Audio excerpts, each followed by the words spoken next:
2024 లేదా 25లో డిగ్రీ లేదా బీటెక్ చదివారా? సాఫ్ట్‌వేర్ జాబ్ కోసం ఎదురు చూస్తున్నారా? అయితే కోడ్ జ్ఞాన్ 100 డేస్ కోర్సులో చేరండి. జాబ్ సాధించండి. నమస్కారం అనిల్ సింగ్ గారు. నమస్తే శిరీష. చాలా మందికి ఉన్న డౌట్ ఏంటి అంటే 2026 సంవత్సరంలో బంగారం కనుక కొంటే ఎస్పెషల్లీ జ్యువెలరీ రిలేటెడ్‌గా ఐటెమ్స్ మనం తీసుకుంటే అది మనకి ప్రాఫిట్‌ని తెచ్చే అవకాశం ఉందంటారా? అది మనం కొనుక్కోవచ్చా? ఎలా ఉంటుంది సిట్యుయేషన్ అని అడుగుతూ ఉన్నారు సార్. ముందుకెళ్ళొచ్చు అంటారా? ఆగాల? ఇది చాలా కన్ఫ్యూజింగ్ అండ్ డైలమాలో పెట్టే ప్రశ్న. నిజంగా మీరు చెప్పాలి అంటే ఈ వీడియో చూస్తూ చాలామంది అసలు ఆలోచనలో పడిపోతారు. ఇప్పుడు ఈ మేడం అడిగిన ప్రశ్న కరెక్టే కదా, మరి జ్యువెలరీ కొనాలా వద్దా, కొంటే మరి లాభమా నష్టమా? ఫస్ట్ అండ్ ఫార్మోస్ట్ దీని వెనకాల ఉన్న మీ డెసిషన్ ఏంటి, ఫస్ట్ ఆ క్లారిటీ మీకు ఉండాలి. అంటే for example purpose, it's as clear as that. So మీరు కొన్నారు డైలీ వేర్ కోసం. ఇప్పుడు బట్టలు కొన్నామండి, నాకు ఇందులోంచి ప్రాఫిట్ వస్తుందా అని చెప్తే ఏం చెప్పాలి చెప్పండి? అది మీరు అవసరానికి డైలీ డిఫరెంట్ కలర్డ్ షర్ట్స్ కానివ్వండి, డిఫరెంట్ కలర్డ్ చీరలు కానివ్వండి, డ్రెస్సెస్ కానివ్వండి, చెప్పులు కానివ్వండి, వాచ్ కానివ్వండి, కొన్ని సంవత్సరాల తర్వాత ఫోన్లు కానివ్వండి, మనం మారుస్తూ ఉంటాం, కొంటూ ఉంటాం. మరి నాకు దీంట్లో నుంచి డబ్బులు వస్తాయా అని చెప్తే దానికి ఆన్సర్ ఉండదు. బికాస్ దాని పర్పస్ ఏంటి? దాని purpose is for convenience, for your comfort, for your looking much better, your attitude అనమాట, మీ డ్రెస్సింగ్ స్టైల్, ఇవన్నీ కూడా దానికోసమే మీరు పెట్టుబడిగా పెడతారు. సో మరి అలాంటప్పుడు మీకు ఇన్ రిటర్న్లో ఏం వస్తుందంటే ప్రాఫిట్ డెఫినెట్గా వస్తుంది. అది ఎలాంటి profit? You look handsome, you look beautiful, you look out of the crowd అనమాట. మీరు ఒక లీడర్ లాగా కనపడతారు. సో దానికోసం ఖర్చు పెట్టడం తప్పేం లేదు కదా. సో అలాగే జ్యువెలరీ కోసం మీరు కొంటున్నారు అంటే that is for your status level కోసం కొంటున్నారు. మీరు అది అలాంటి జ్యువెలరీ మీరు ధరించేసి మీరు బెటర్గా ఫీల్ అవుతారు. మీకు అర్థమైందా? So that's the kind of nature one has to decide. So నాకు ఒక అవసరమైన వస్తువుని నేను వాడుకుంటాను on daily basis, maybe weekly, monthly or maybe occasional. ఓకేనా? సో మొత్తానికి మీకు ఆ క్లారిటీ ఉంటే చాలు. బట్ స్టిల్ ఇప్పుడు ఇంకొక ఇబ్బంది వచ్చింది మీరు అడిగిన ప్రశ్నలో. అదేంటంటే అసలు మన డైలీ యూసేజ్ కోసం కొన్నా, మన స్టేటస్ లెవెల్ కోసం కొన్నా అసలు కొనడం అవసరమా? అది రేపటి రోజున ఇరిగిపోయింది అనుకోండి, పాతబడ్డది అనుకోండి, దాన్ని ఎక్స్చేంజ్ జ్యువెలరీ కిందకి వెళ్ళి నేను అమ్మితే నాకు మళ్ళీ ఒక సరైన ధర వస్తుందా కదా? That's a big question mark. So ఇక్కడ ఒక రీసెర్చ్లో తేలిన విషయం ఏంటంటే ఎగ్జాక్ట్లీ గోల్డ్ జ్యువెలరీ విషయానికి వస్తే చాలా లాసెస్ ఉన్నాయి. అదేంటి, అది ఎలా ముడిపడుంది మీ బంగారు జ్యువెలరీతో, అది మీకు చూపిస్తా. So let me show you that. Why gold jewelry may not be a smart investment? Experts explain the real cost behind your purchase. Okay na? So first point ఏంటంటే gold has long held a special place in Indian households for generations. పాతకాలం నుంచి ఇప్పటిదాకా ఇంకా రాబోయే వందల వేల సంవత్సరాల వరకు బంగారం మాత్రం నెంబర్ 1 చాయిస్.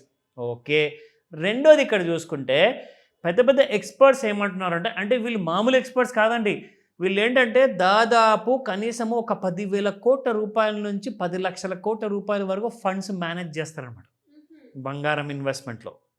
ఓకేనా? సో అలాంటి పెద్ద పెద్ద మనుషుల గురించి మనం మాట్లాడుతున్నాం ఇక్కడ. ఇది ఎవరు కూడా జస్ట్ ఒక చిన్న అనలిస్ట్ ఇచ్చిన సమాధానం కాదు ఇది.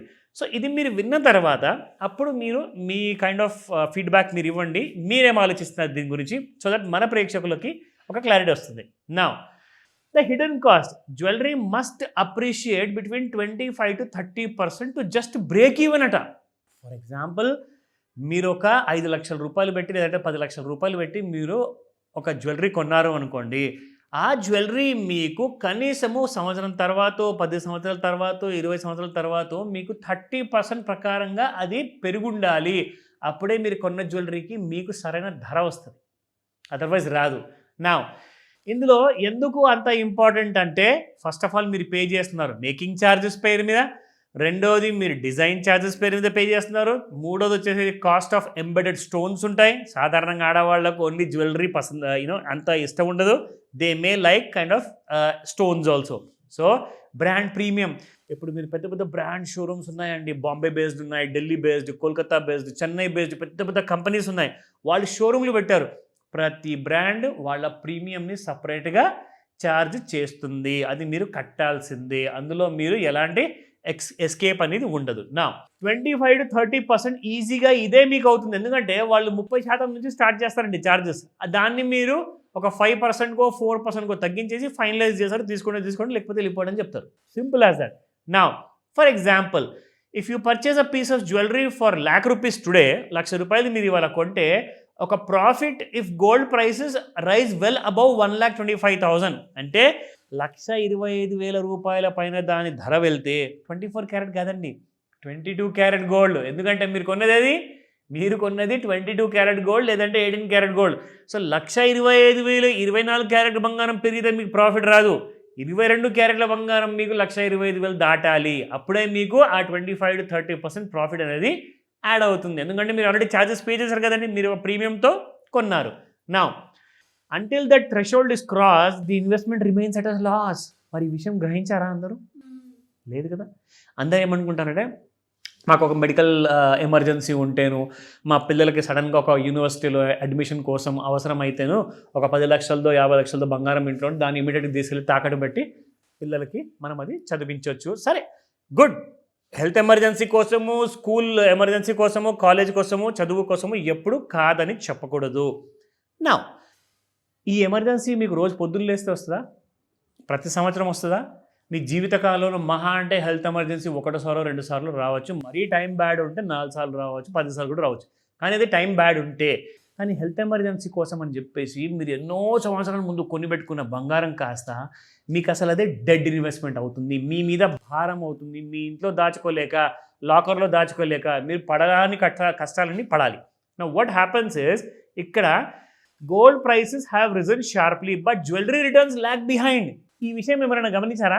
ఇది ఎంత వింతమైన విషయం అంటే బంగారం 24 క్యారెట్ గోల్డ్ పెరిగింది, కానీ మీరు కొన్న జ్యువెలరీ గోల్డ్ రేటు మాత్రం మీకు అక్కడే ఉంది. ఎందుకు చెప్పనా? ఇదిగోండి ఇక్కడ లెక్క.